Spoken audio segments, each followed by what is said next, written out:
The United States and Iran have taken another major step toward a permanent end to the war. The 14-point memorandum of understanding has been signed, but the agreement excludes a major player in the conflict, that is Israel.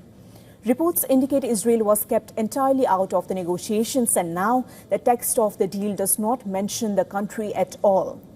The text only mentions US, Iran and their respective allies. Reports citing Israeli government officials claim that Prime Minister Netanyahu was not even shown a draft of the agreement.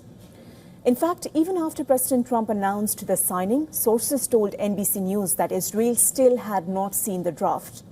Meanwhile, Trump explicitly insisted he had given a copy of the MOU to Israel, while simultaneously launching a fresh criticism of Israeli actions in Lebanon.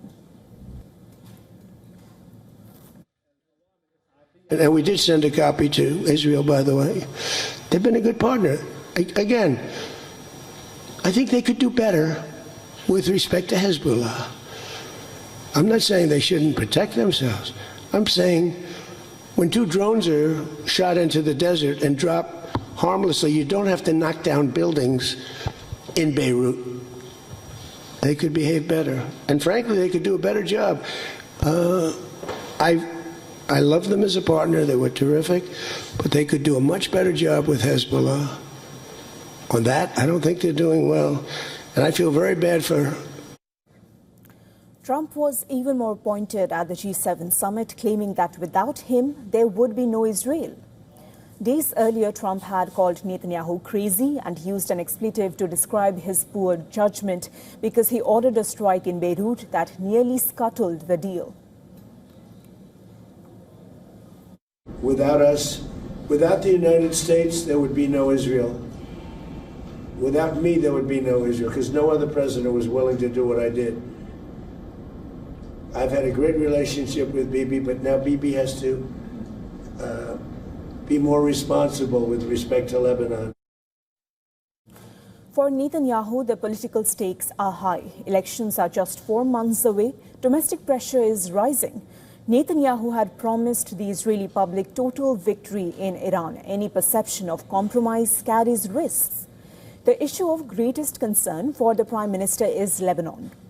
The MOU states that the ceasefire includes the fighting between Israel and Hezbollah and mandates that Israel withdraw from Lebanon under any final deal. Israel, however, has repeatedly refused to pull back its forces. According to Axios, Netanyahu-aligned media outlets have already begun attacking Trump and his team. One primetime host on Channel 14 insulted U.S. Vice President J.D. Vance and used an intense slur to accuse Trump's envoys, Steve Witkoff and Jared Kushner, of selling out Israel for financial gain.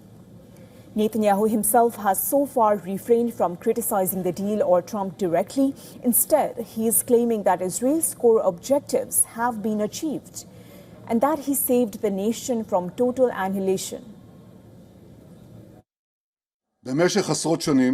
We saved the state of Israel from annihilation. But I tell you, citizens of Israel, the struggle is not over. We will have to continue standing guard, continue being strong and determined to defend ourselves as necessary. Yes, I am going to run, and I also intend on winning.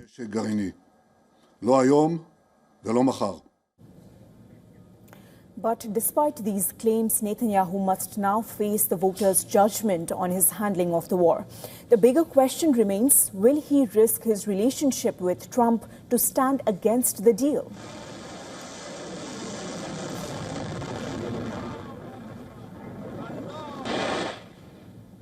We earlier talked to Daniel Levi. He's the president of the U.S. Middle East Project. Listen in to what he had to weigh in on this issue. The Americans belatedly came to a realization that if they want a deal, and clearly Trump feels stuck in this war, the war has not achieved its aims, it's not gone well, let's say. Israel pulled the Americans into this war. It's something Netanyahu has tried to do for decades. He finally found an American president who fell for it, if you like. That if they want to bring this to an end, then Israel's talking points, Israel's red lines for an agreement are not achievable. And so the US had a choice to make. Either we carry on with this war, which is at a dead end, with no clear way of asserting itself, of achieving the things that they stated, or they negotiate on American terms, not Israeli terms.